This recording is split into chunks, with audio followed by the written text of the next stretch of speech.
Shopify grows with your business no matter how far or big you grow. From the launch your online shop stage to the first real life store stage, all the way to the did we just hit 1 million orders stage? Shopify is there to help you grow. Whether you're selling your fans' next favorite shirt or an exclusive piece of podcast merch, Shopify helps you sell everywhere. From their all-in-one e-commerce platform to their in-person POS system, wherever and whatever you're selling, Shopify's got you covered.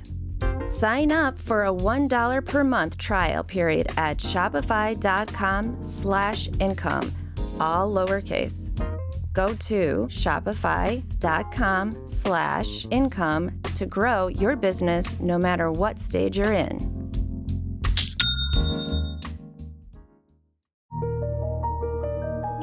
Welcome to Accelerate Your Business Growth, where we're exploring all sorts of business topics.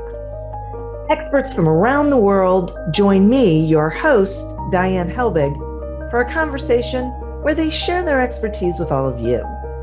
Take what you need when you need it. Featured on Inc.com, Forbes, and MSNBC's Your Business, this podcast is recognized as one of the best podcasts for small business, sales, leadership, social media, and more. When it comes to business, Accelerate Your Business Growth has got it covered. And now on with the show.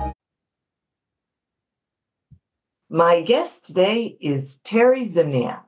Terry has over 25 years of experience in the information security field, with work ranging from technical, compliance, and executive leadership. His more recent positions include 10 years as information security officer for multi-billion-dollar organizations across the United States. Terry now works as a fractional cybersecurity executive, helping small and medium-sized businesses, understand, manage, and reduce their cyber risks. Thanks so much for being here today, Terry. Yeah, it's my pleasure, Diane. Thank you. So, this is such a big topic, and it's interesting. Just yesterday morning, I was talking with a group of people about this whole cybersecurity thing. That I live in Cleveland, Ohio, and the city of Cleveland got ransomware recently, and it has taken weeks for them to even, reopen their offices. So, with everything that we've seen lately, I always like to believe that, they're not failures, they're lessons. So what sorts of lessons have we learned or should we learn from recent cyber attacks? Yeah, I think the lessons are all out there for those that want to pay attention to it. Unfortunately, people are still waiting to learn their own personal lesson, and as opposed to the idea of, taking advantage of someone else's lesson. The lesson really is, Diane, that bad things are likely to happen. And the strategy as a business leader is be diligent, do a good job, but don't aim for nor expect perfection in the cybersecurity space. So go be really good, go put a reasonable amount of security in place, but plan for the worst case scenario. And that's a topic coming up now more and more often, Diane, the idea of business resiliency. And your municipalities in Ohio, I'm in Charlotte, North Carolina. We had a big cyber attack about 7 years ago for Charlotte. The whole county had a problem. And the lesson learned from there is protect yourself.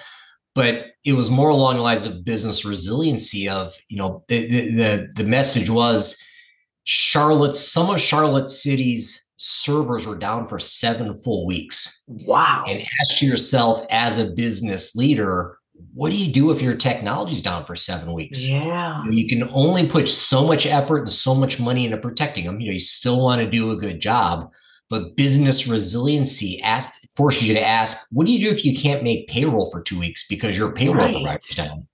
What do you do? And healthcare has had a lot of issues. What if some key partners are offline and you can't do billing or transcription or whatever you need to do if your partners go down? And that's another area you can't really manage the risk at your partner side. Right. You're going to have risks. You're going to have to, you can contractually address and whatnot. But again, the big lesson that I think business leaders are starting to tune into is, again, do good, but plan for the worst case scenario. And that's what business resiliency is.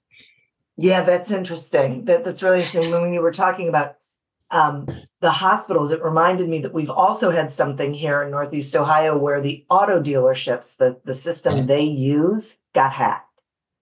So they are back to using paper and carbon paper. It's an interesting situation to be in, I guess I would say. And the thing to take away there is not necessarily that the auto dealer can prevent a cyber incident from a key vendor, because that's effectively what happened. These auto dealers are depending on someone for technology. Right. That partner is offline. The auto dealership or any small business can't necessarily impact the security of their partners, but you got to be aware of it. Maybe put some contractual protections in place to manage that risk a little bit. But end of the day, ask yourself, if your key partners go offline, what are you going to do?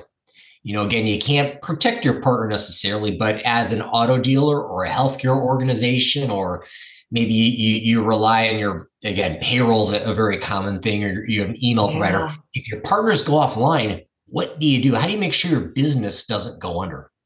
So this sounds to me like it's having a plan B. It feels like you're talking about this, and I'm thinking to myself, it's, well, we don't ever want to have a fire in our house, but we better have a plan for getting out safely.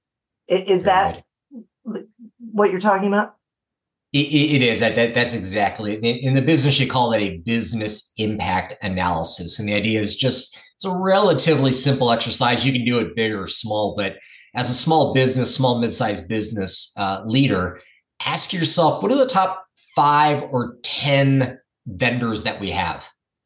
And just go through the exercise of, what do we do if this guy's offline for a week or a month? Yeah. And similarly, ask yourself, A, your vendors if they go down, but B, just your key processes. What do we really do? What's really important to us? And again, I'll keep mentioning payroll because a lot of companies don't think about it. Your payroll has to run, or you're going to lose your employees. Right. You have production. Maybe you're producing something. Maybe you have contractual expectations that you could get sued from your clients if you can't produce on time. So think about your key processes and your key vendors, and just ask yourself, do the mental exercise once a year. What do we do if these things go offline? How do we survive in those cases?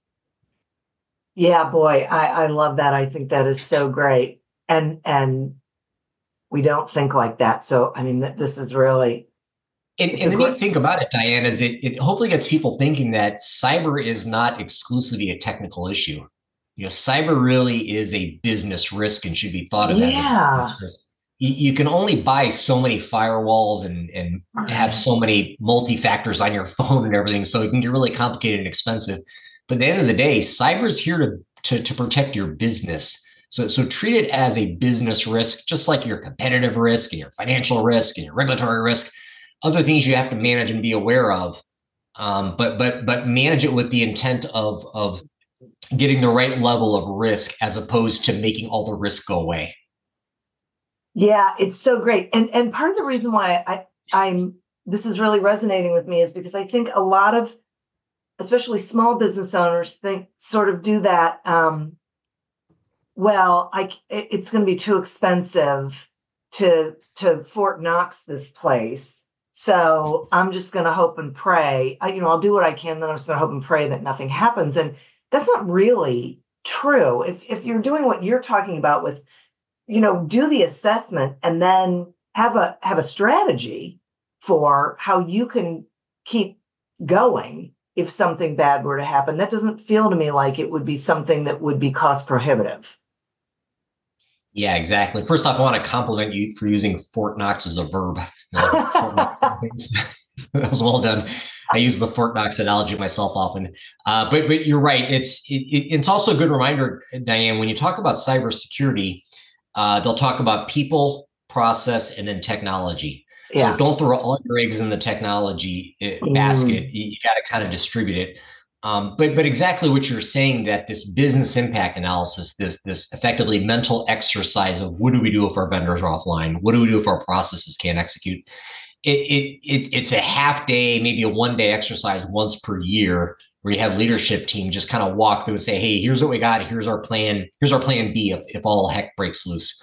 So you're right. It's not cost prohibitive. It's something you can do with, you need the basic skill sets to get it done, but Yeah. you're not talking a lot of money. Certainly not.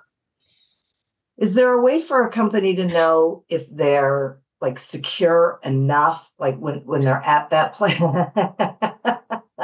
I'm thinking maybe not, but go ahead. I asked the question. Go ahead.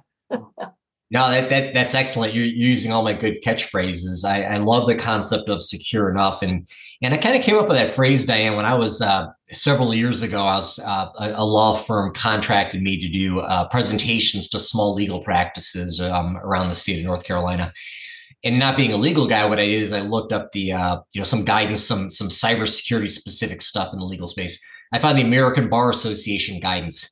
And the American Bar Association guidance for small practice was about 80 pages, and I read through the whole thing, but I'll summarize it for you in one sentence. Thanks. ABA, American Bar Association, says, go be pretty good at security and then buy a crap load of insurance. And the advantage of that message really means something. You think about it. Again, don't go for Fort Knox. Don't go for bulletproof, because you're never going to get there and you're going to get bankrupt trying to along the way. Right. Go be pretty good, be broad, address the big issues in your cyber program, and then use your insurance or maybe your business impact planning, your business continuity planning to mitigate anything beyond that. So it's a strategic concept, but again, it's a risk. It's a business risk, and manage it as such. Well, and thank you for that. And that really, I'm so glad that you said that, because people have to look at the different aspects of this. Cyber liability insurance is one thing, and they're going to have guidelines on the things that you have to do to make sure that if something happened or when something happens, you're covered. Yeah. Right. So it is about having a strategic plan, which you do anyway in your business. Yeah, absolutely. And I take that one step further. So when you as a business owner are thinking about how secure do we have to be, what's the right level of security for us? Again, you touched on it, but I'll pull a little more on that thread. If you pay attention, there is clarity on what the right level of security is for any business. And it always comes from the outside in. So you as a business owner, you have contractual obligations. You've got regulatory obligations. Your cyber insurance has expectations that the states and the regulations of the federal regulations, if you're dealing with credit cards or healthcare, there's all sorts of expectations out there. Maybe even your consumers and your prospects, they have their perspective. So it takes some time to think about what the outside world is expecting of you. And that really helps you flush out your right level of security. If you're selling to, for example, a military contractor, you have a very high level of expectation for cybersecurity. Anything dealing with healthcare, it's pretty high. If you're dealing with the credit card information, so the expectations are out there. But what I'm asking is, don't forget about maybe the non-intuitive stuff. You've got your prospects and your clients. They're going to be asking you questions, and maybe it's a good segue, Diane, when we get a chance to talk about the value prop of cybersecurity. So if you're a business leader or a salesperson, as you work through your cyber journey, this can be something that you lead with in your conversations, and this can become a differentiator. And I actually had several clients kind of take that tact with me as we work through their cyber program, that we're not doing security for security's sake. We're doing security to be a differentiator in the market. Wow. Okay. That's interesting. Tell me more about that. Like, how do they have that conversation then with prospects and clients? Like how I get it that it's a differentiator. I guess I don't get how they add that to the conversation. Yeah. So it's a matter of, think about it this way. There's different perspectives in cybersecurity. And it's one of my newer presentations I've been running around the cyber conference circuit. It's the idea of there's different perspectives in cybersecurity. The regulators have one perspective. They want to make sure that you protect the medical healthcare information, for example. The business leaders have one perspective. They want to make sure their business doesn't go under. We talked about business impact analysis, but your prospects and your clients have an expectation for cybersecurity. Hopefully, you know what that is. Hopefully, you understand what your either businesses you're dealing with or the consumers you're dealing with. They've got some kind of idea in the cybersecurity space and the privacy space. So take some time and understand what that is. Again, if you're dealing with, whether it's teenagers or senior citizens, their perspective is completely different. If you're dealing with medical information from a HIPAA point of view, it's one perspective. It may be you're dealing with personal medical information, like your wearables, those sorts of devices. There's a lot of perspectives out there. So it really kind of treat it as a listening exercise. And if you can understand that your prospects are asking for X, Y, Z, lead the conversation. Say, hey, I know this is a hot topic in your community or for your business, whoever it is. I understand what you're looking for. And sure, we make the same widget as 5 other people, but let me tell you how we understand and we've met your security and privacy expectations. I see. That's great. Thank you for that. You mentioned a lot of, the compliance, that, that there are expectations from a compliance standpoint. It feels like there can be hurdles to hitting those compliance goals. Can you talk some about what are some of the common hurdles that especially small, mid-sized companies face, and trying to hit those compliance goals and what they can do about it? Yeah, absolutely. But maybe I'll start with the idea of what compliance is versus security. Great. So security, as we talked about, is a business risk. You've got a threat out there and you've got to manage it to an appropriate level to protect your business. Compliance is different. Compliance is a set of rules. So typically, again, healthcare has HIPAA, credit cards have PCI. That's not technically a regulation, but it's a contractual expectation. So there's kind of structured expectations coming in, and those are your regulations. The states have more and more. They've got consumer privacy concepts. You've got a lot of breach notification requirements. So if you have a breach, you likely have to tell certain people in a certain timeline to report it. So it's really coming from the government. Maybe though not a regulation, is going to come through the credit card organizations, or maybe even very similar, it's coming from your cyber insurance, and it may be coming from your partners and prospects as well. So this is more formalized concepts of things you have to do to satisfy these outside people. So that being said, with the regulations, whether they are, the couple big problems are, one is they can be overwhelming if you don't structure your program correctly. If you're a small, chiropractor, small healthcare, or a small dentist, maybe you're dealing with medical data, you're dealing with credit card data, you're dealing with state regulations around individual identity information. So it's really step one is inventory these expectations. Understand what the expectations are so that you can build a program to meet them. So that would really be step one. A gap is not understanding what the expectations are. Yeah. Problem two I see is a lot of small, mid-sized companies struggle with basic inventory concepts. So if you have an expectation in your regulation to encrypt, great. Encrypt, we all kind of get the idea of what encryption is. We're going to encrypt our phones and our laptops, great. The problem is if your inventory is faulty, you can't properly encrypt. Do you know where all your devices are? Oh. Do you know where all your people are? Is Diane using a personal phone for email or a work phone? Do you know where your data is at? Even basic concepts of data. Do you have data up on Dropbox? Do you have it up in Google? Do you have it in Microsoft? Do you have it in AWS, wherever it may be? So that inventory of your stuff, a lot of small businesses really struggle with that. And I consider that the foundational cybersecurity because, again, if you don't know your people, your devices, your data, your contracts, everything else falls apart because you're trying to fix a problem, but you don't really understand the scope of what you're dealing with. So basic foundational inventory of stuff is a big problem in small organizations. Yeah, boy, that makes so much sense to me, and I appreciate the you explaining that. And This is the first time that I have heard of a fractional cybersecurity executive. I have heard of other fractional folks. Will you explain how that works? Like what it is you do? Yeah, absolutely. So the kind of the two parts of my job is I'm a fractional executive and I'm a cybersecurity executive. So on the fractional side, it exactly came from the fractional CFO. So that was been something for 10 or 20 years. And the idea that you have an expert, whoever it may be, with CFO level expertise and experience, but instead of paying him or her a full salary to work 40 hours a week, you pay this person a day a week or 2 days a week to execute as your in-house executive.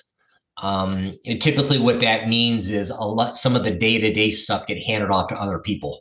So your fractional executive will set your roadmap, do your planning, engage with internal, external stakeholders, make sure things execute, make things sure properly resourced, but maybe be a little less hands-off. And the advantage of the fractional model is then you can hand off to someone cheaper. So for example, me as a fractional security executive, I do the roadmap, I do the planning, I interface with clients, prospects, internal, and I kind of I set the direction and I make sure we keep moving towards the direction. But you don't need to necessarily pay me as a fractional executive to write policy. We've got in my organization, I've got staff to do that, so I can bring in a properly priced resource to do the day-to-day stuff, and that's really where the advantage of that fractional model is better organizations are bringing a full team. So I can bring in the team that does policy work, which is less expensive than a fractional CISO. I can bring in the penetration tests, the guys and gals that do the real cool bits and bytes hacking stuff. I can bring in the experts in HIPAA and PCI with me. So it's really the idea is you got a part-time slice of a very seasoned executive that small businesses probably can't afford full-time anyway. But then you leverage them for direction and strategy and roadmap, and then you get the right resources, which may well be internal. A lot of companies have internal folks you can leverage. If you have a roadmap, in theory, the right people can do the roadmap, whether they're internal or external. But the external ones would be available as needed. Wow, that is fascinating to me and so needed. I mean, it's really, yeah.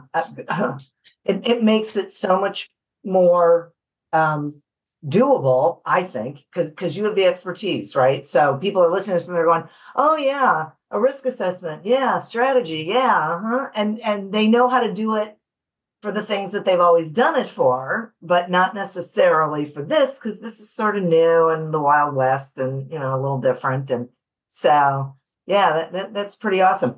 Okay. So I thank you so much for spending this time with us. Will you tell the listeners how they can find you? Sure, absolutely. So I work for a company called Tech CXO. So I'm a fractional cybersecurity executive. We're a large organization, so we have other fractional folks in the organization. Plus, again, we have the staffing model. So Tech CXO is the name of the company. I'm a partner with the group. And if you're interested, just look at the website and you can look up the name Terry. I won't bother spelling the last name. It's a big Polish name and no one's going to remember anyway. But look for Terry in there, or I'm assuming, Diane, hopefully you can put some links associated with the podcast as well. Yep, absolutely.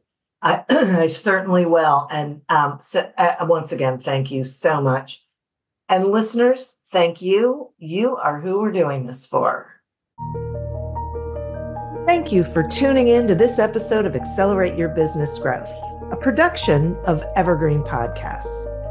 Discover more episodes of this podcast and explore others at evergreenpodcast.com. As always, continue to prosper and be curious.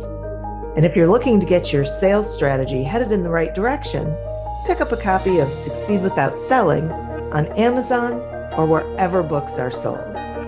Until we meet again on another episode of Accelerate Your Business Growth, goodbye and good day.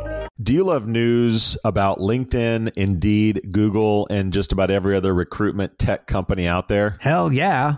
I'm Chad. I'm Cheese. We're the Chad and Cheese Podcast. All the latest recruiting news and insights are on our show. Dripping in snark and attitude. Subscribe today wherever you listen to your podcasts. We out.